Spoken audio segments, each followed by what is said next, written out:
Hi there, this is Lon Pantaleon-ESGUERRA, and this is my book, Mia. Chapter 1. Ouch, ah. She fell knee first on the ground. Then on all fours, she whimpered in pain. 11-year-old Mia underestimated the space between her bent lower back and the table's edge. She stood up too soon and scraped her back against its rim. "I'm okay," she whispered and froze. No one was really around. She was talking to herself. 15 minutes ago, Mia was under the wide and heavy terracotta wooden cutting table, her spacious secret hiding place that was concealed by soft fabric draping to the sides. She found a spot in the shadow, sat very still, and hugged her knees tightly to her chest. Snip, snip, snip. Overhead she listened to the slow and meticulous trimming of the cloth thrumming against the table. There was something about the sound that allowed her some peace and pleasure. She closed her eyes and remembered she'd be found soon. But maybe, if I just sit here in silence. Mia thought. Gotcha. That was how Anna called out to her when they played hide and seek. This time though, no one was really looking for her. Mia just wanted to stay there. The fascinating cutting sound stopped. The fabric was shaped, ready for tailoring, and moved to the sewing machine. Sunlight suddenly flooded the bottom of the table, which made Mia's hiding place visible again. So she quickly ran from under it as though the sun was chasing her. She always ran. She ran to the toilet, up and down the stairs, and everywhere else as if she was competing with a friend that's imaginary. She rubbed her knee raw after losing balance running after a neighbor's cat. On another day, she ran and cut her elbow after hitting a banistered corner of the decades-old 3-step cedar stairs that bridges the veranda to the courtyard. Mia had no idea her legs and arms were growing longer and her uncoordinated limbs made her vulnerable. A moment passed and she felt the pain leave her spine. Mia put a hand on her back and walked slowly to the cream-colored spaced timber veranda fence bordering the front and east side of their 4-bedroom 2-story Victorian ancestral home. She held onto the railing, rested her chin on her grasped hands, and wiped remnants of her tears away. From there, she viewed the paved intersecting streets of Worthing and Beacon. It had always been quiet, except in the morning and afternoon rush when Mia got to see and wave to neighbors and even strangers. It was exactly the same as Mia remembered since 1980 when she was 5 and had started learning to memorize their address. 488 Worthing Street, Brightwater View. Nothing had changed in the village of Brightwater View in the town of Wheeldon, Kirkland County. It is located west of the 450-mile Celestine River with a population of 812. The name Brightwater View is derived from the scenic site of the river from its location. Mia turned around and on the same table were thick and heavy fashion catalogs, published in the famous fashion capitals, Tokyo and Milan.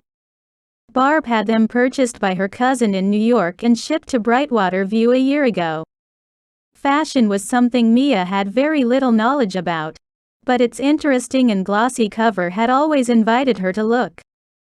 She gazed at the pictures of beautiful women gracefully posed wearing an array of dresses on every page.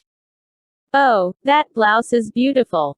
That dress looks weird. She looks strange. Tall shoes, skinny, and those tiny eyes. Naive scrawny Mia wondered. Why do they have tiny eyes? No one was around to answer. It was 3 in the afternoon on a cool sunny day. Mia's 28-year-old mother, Emma, was with Aunt Lily sitting across from each other at the kitchen table talking at length about someone. She was on her chore break, which Emma always peevishly announced. From one corner of the patio was a machine's low buzzing noise. Barbara, Mia's grandmother, a well-known seamstress in town, was crouched over, sewing. They were too busy to hear her. Many times, Mia had flicked through those shiny pages and looked keenly on the designs, lines, curves, and colors of the pictures. She had run her forefinger on the smooth and glossy paper and traced the slants and contours of each image before. She did it again anyway, every chance she got. Every opportunity Barbara allowed. And every Christmas, Barbara made Mia a new garb. Mia turned another page when her grandma got up and called out to Emma. Come here and help me with this. The dark pixie-haired Emma quickly came running, picked up a pen and notebook while Barb fixed her angled eyeglasses, took the well-worn tape line draped around her wrinkly neck, and held Mia's arms up. Emma, medium-built and always like an obedient soldier to her mother, dutifully wrote as her mother dictated each measurement. So what am I going to make for you this year? Barb asked. Mia quickly pointed to a picture of a young lady wearing a simple yet charming blouse paired with smart knee-high trousers. No, not that one. Emma chimed in. Emma turned a few pages and pointed to a picture of a billowy ruffle dress and explained. Now this one is going to make you look classy. You're going to be among your rich cousins and their friends at this coming family Christmas party. That's going to make you stand out. Barb added. Stand out like a clown, you mean? Mia quietly told herself as she gazed blankly at one corner of the wall, miserable with her mom's choice. She would have insisted and pointed again to the photo of the girl wearing trousers. However, her mom just got mad at her a few hours ago after she went into the kitchen and casually asked what's for lunch. Emma's hand hit Mia's face. You're so rude. Adults are talking here. For God's sake. I'm on my chore break.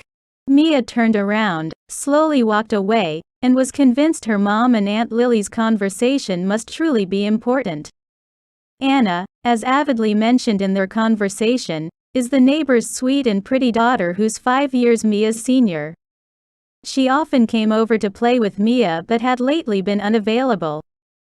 Oh my God! Her baby bump is starting to show. It's disgraceful. Her Aunt Lily added with such fuss.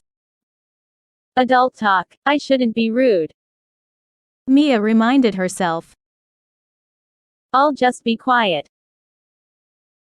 A few steps away from the kitchen door and right at the top of the 5-step redwood staircase going to the veranda, Mia stopped walking. Her face lit up as if she had discovered something wondrous. She took a few calculated steps backward, bounced lightly a couple of times on the balls of her feet, grabbed both front hems of her shorts, pulled them up to her thighs, hunkered down, smiled, and silently cheered. I can do this. Mia ran as fast as she could, and with all her strength, carried her weight off the floor, and jumped over the flight of steps. Yes. With both arms stretched out towards the sky, she quietly applauded herself as she made a perfect landing right at the bottom of the stairs. Looking for something else that's fun to do, again she laid eyes on her grandma's long cutting table where the thick and heavy fashion catalogs were resting. She sat comfortably on a chair and placed a huge catalog on her lap. Mia gingerly turned each page and surveyed photos of women wearing pretty dresses with her finger tracing each line. That one looks funny. Oh, this is cute. Tall shoes, skinny ladies, and those tiny eyes. She wondered. Why do they have? Mia paused and looked around. No one was there to answer anyway.